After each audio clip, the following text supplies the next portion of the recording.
Barolo, Barbaresco, Brunello. These are names that are synonymous with collecting wine. But when it comes to collecting wine, we often talk a lot about vintages, vintage variation, vintage ratings. And today, we just wanted to have a conversation about how important is Mm. vintage and I guess the so-called quality or quality rating of the vintage by expert when it comes to building your collection. My glib answer to that, my first reaction to that, in this category, the Barolo category, for example, which we're always talking about, in the last 24 years, there's probably only been one vintage where I would probably not touch anything that virtually anything. There's always exceptions, and that's 2002 when it's the sheer weight of rain, made pig food out of most of the grapes, and it doesn't matter what people tried. I've probably only ever had a couple of drinkable wines out of it. Since then, for example, also the next 22 vintages since then, from good makers, people that understood their vineyards, and then if they had to do anything else in the winery, it's usually too late if your fruits, you can't do anything silk purse out of a sow's ear. But people that understood their vineyards and, for example, controlled disease, let the rains pass and then let the wines come back to balance. Good makers have made good wine in most years, and that's probably fairly true also of the other regions.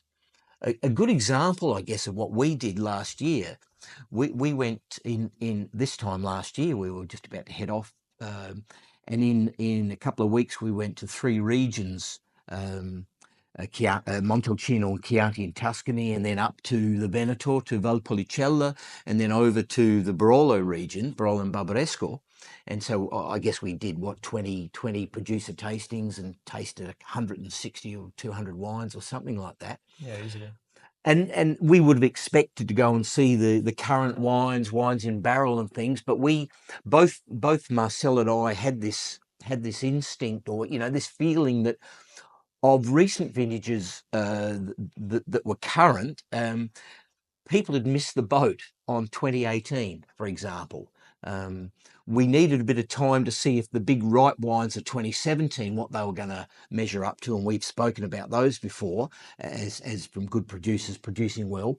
But the elegant vintage of 2018, not a vintage where there's anything wrong with, no disease, no excess rain or any of that sort of stuff, but just a vintage that was too elegant, it seems to us, to many writers.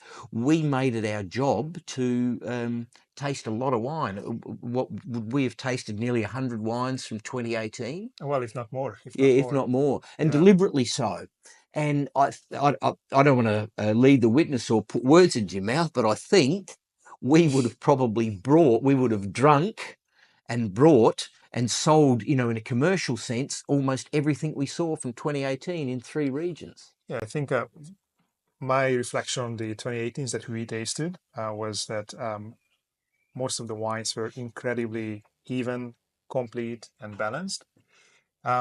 Much more so than some of the perhaps more generous years that kind of gives you the impression of power and richness, but then very often you have to wait for a few years to start seeing some of the layers and subtlety that's underneath. And And sometimes those really powerful wines are all hat and no trousers, as the saying goes. yeah, They actually turn out to be quite hollow inside because they're all power and upfront, and too much sugar, or too much sweetness and ripeness, and not enough structure.